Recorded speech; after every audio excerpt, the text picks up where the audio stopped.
uwa mbere rero akaba ari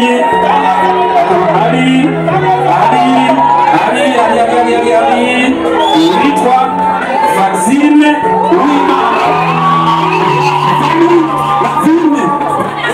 mu marira yuzuye umunezero. Fanny Lavine ati biratangaje cyane aho umuntu ashobora kuba ari utunga urutoke ari we ciro ry'umugani, ariko akagira igihe uyu muntu nyene akaba uwo kwifuzwa, akaba n'uwo abantu bigirako. Ati nimumfashe dukomera amashimana tuyishimire.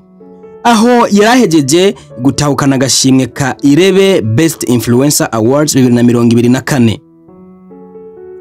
Nagashimwe kariko karahiganirwa ibihangange muri entertainment industry y'u Burundi, aho ubona ko harimwo abakinyi b'amareresi, abavyinyi, abatamvyi batandukanye, abamenyesha makuru n'abandi bakora bimwe mu byo twita imideri. Abo ubona ko bari abadasanzwe kandi koko ivyo bakora vyahawe agaciro kadasanzwe. Muri bo harimwo abatashe banezerewe n'abandi batashe batanezerewe. Iri higanwa rero ariko ryagiye rivugwa ko ibi na biriya, ariko sinje kukubwira ibyagiye biravugwa muri make. Nagomba ndakubwire ati mbega urutonde rwari ruhagaze gute, byagenze gute, Fanny Lavine yoba yatsindiye agashimwe k'amafaranga ngana gute. Sinirirwa ndakunyoteza cyangwa ngo ndagutevye. Agashimwe Fanny Lavine yatsindiye ni amamiliyoni menshi cyane, kuko yatsindiye miliyoni 3 z'amafaranga y'amarundi. Amaze gutsindira izo miliyoni 3 ntibyagarukiye aho, kuko haciye hazamwe n'ikindi kintu gikomeye cyane. Ubu tuvugana Fanny Lavine agiye gufata rutema ikirere yerekeza hehe neza na neza, ndavuga muri Leta Zunze Ubumwe za Amerika canke muri kimwe mu bihugu bigize umugabane wa Amerika. Fanny Lavine kandi yagiye yemerewe n'urundi rugendo rumushikana ku mugabane wa Europe. Ku mugabane wa Europe sinzi neza ko ari igihugu kimwe canke abazomutembereza hashoboka, ariko ico nzi nuko ku mugabane wa Europe naho ahafise canke yagiye yemerewe urugendo rwo gushika hariya. Utirira muri bano ba influencers bose wabonye muri Irebe Best Influencer Awards 2024, wewe woba wahamahigwe nde, byagenze gute? Woba wafana canke woba warushigikiye yoba yatsinze cyari kibanza yaroshe bacagushimishije? Reka nkubwire nti ku mwanya w'10 haje Andy Breezy. Uyu numuvyinnyi benshi baramuzi, za Instagram hariya yarazujuje, TikTok hariya yarasibanganije, ntiwora bafise aba followers benshi cyane. Mwanya w'9 watwawe n'uwuzwi nka Sexy Love. Umwanya w'8 uza gutwagwa n'uwitwa Kim Nana. Ku mwanya w'7 haje The Comedian Raoul Le Comedien. Ku mwanya wa 6 haje Deli Drice canke Deli Drice. Ku mwanya wa 5 haje umumenyesha makuru Yan Santana.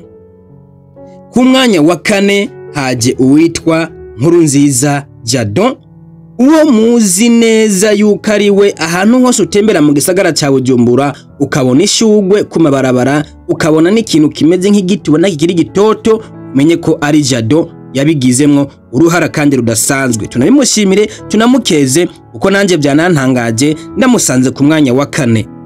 Ku mwanya wa 3 hari uwitwa Yusla Keza. Ku mwanya wa 2 ni Intore Segihembe. Intore Segihembe mbega murayizi? Muramuzi hoho? Segihembe ni Best Influencer koko. Kuza ku mwanya wa 2 ntibyantangaje, kuko afise byinshi afatiye runini industrie culturelle y'u Burundi. Segihembe ashishikariza uwo wese kuguma ku mico n'akaranga by'igihugu, na cyane cyane mu gusigasira ubusugire bw'ururimi rw'ikirundi, akagerageza kwigisha abarundi n'abanyamahanga ikirundi n'imico n'akaranga by'abarundi. Ku mwanya wa mbere Uwimana Faxine aka Fanny Lavine muri sinema y'u Burundi niho agashimwe ka Best Influencer Awards gategurwa na Irebe katashe. uraza guhava umbaza ati mbega ko hari abo numvise utasomye. Ego barahari, abo ntasomye ni Landry Promoter, uyundi ni Ami Pro, uyundi ni Mokenzi Mona Walda Kaneza. Uti kubera ko utabasomye babaye disqualified. Zo gukurikirana video iza gukurikira yaza gukubwira impamvu aba bavuye mu ihiganwa. Ati byagenze gute? Neza na neza. Ngo nyene byagenze uko byagenze. Fanny Lavine rero uti yatowe hisunzwe iki? Cyambere muri zijya video bagiye baratanga baraba ko teme canke icivugo arico kigira kiti ibyiza by'iwacu umunezero wacu ko ihuye na video watanze. Icyakabiri bakaraba quality ya video yawe kwili clair canke iri informative. Bakaraba kandi ko video yawe koko yattractinga abantu bariko barayiraba kuri mutu n'intu yiryosha. Ikindi bakumviriza ijwi ryawe mbega muri video wavuze gute, woba waragerageje gukoresha ijwi ririmo vivacity ku buryo n'abantu bariko barakumviriza cyangwa ariko baraba video ya badashobora kurambirwa. Ibyo byose bikaba byari ku manota 100 bagaca bayagabanya bakashira kuri 50 kugira ngo amavote ava online kuri website ya Irebe nayo aze kuzafata amanota 50. Ihiganwa riba rigenze uko Uwimana Faxine baratsindiye amamiliyoni 3. Aba diaspora bati ibi ntibyoherera ha na cyane cyane ko Irebe company na yari y'umu diaspora.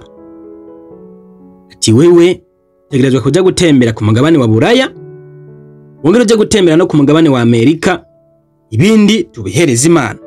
Mbega wewe wakurikiranye bino bikorwa kuva ku ntangusha kwiherezo, wakunda nde, washigikira nde, byagenze gute? Ni hehe wabonye tunenge bimeze gute? Uwo washigikira ubona ari we yatsinze, ikibanza wamuhaye ubona cagenze gute? Nitwa Fulgence Mika, ndagusabe ukanda subscribe, ndagusabe kandi gusangiza inshuti n'abagenzi ibyo dukora.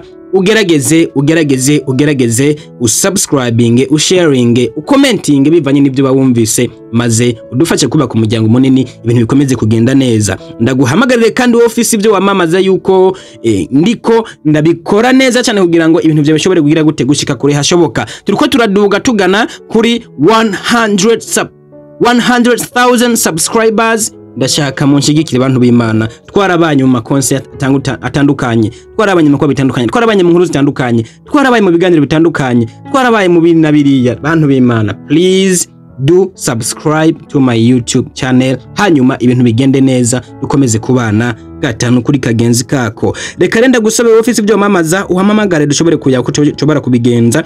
Office ingabire canke impano keneye kwereka igihugu cy'u Burundi n'abarundi ndetse n'abanyamahanga ngo yino nyabuna twicaye dukore tuje hamwe kugira ngo tugiye kugiva turi hamwe umenye ko ariho n'iterambere cyo kugira iki uza rika twitabira